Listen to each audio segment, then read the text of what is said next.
போலி டாக்டர்கள் குறித்து தகவல் தெரிவித்தால் உடனடியாக நடவடிக்கை எடுக்கப்படும் என தமிழக சுகாதாரத்துறை அமைச்சர் விஜயபாஸ்கர் தெரிவித்துள்ளார்.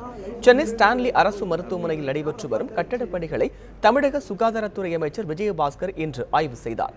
அப்போது செய்தியாளரிடம் பேசிய அவர், போலி மருத்துவர்கள் குறித்து பொதுமக்கள் தகவல் அளித்தால் உரிய நடவடிக்கை எடுக்கப்படும் எனவும், இதுவரை தமிழகம் முழுவதும் 640 போலி மருத்துவர்கள் கைது செய்யப்பட்டுள்ளதாகவும் தெரிவித்தார். டெங்கு காய்ச்சல் அறிகுறி இருந்தால் உடனடியாக அரசு மருத்துவமனையை அணுக வேண்டும் எனவும் அமைச்சர் விஜயபாஸ்கர் செய்தியாளர்களிடம் தெரிவித்தார்.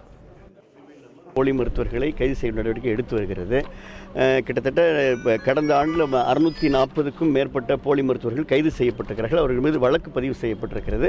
பொதுமக்களுக்கு சுகாதாரத்துறை உங்களுக்கு தெரியும், பொதுமக்களுக்கு சுகாதாரத்துறை மூலமாக டெங்கு ஃபீவர் ஆப் என்ற ஆப் ரிலீவ் செய்யப்பட்டு அதில் தேவையான நீங்கள் பொதுமக்களுக்கு தேவையான கேள்விகளுக்கு பதிலளிக்கக்கூடிய வகையில் அந்த ப்ரொவிஷன், அதேபோல் விழிப்புணர்வு குறும்படங்கள், அதேபோல் சோசியல் மீடியாவில் சமூக வலைதளங்களில் பொதுமக்கள் எளிதில் அறிந்து கொள்ளக்கூடிய அளவிற்கு விழிப்புணர்வு பணிகளும் சுகாதாரத்துறையின் மூலமாக மேற்கொள்ளப்பட்டு வருகிறது.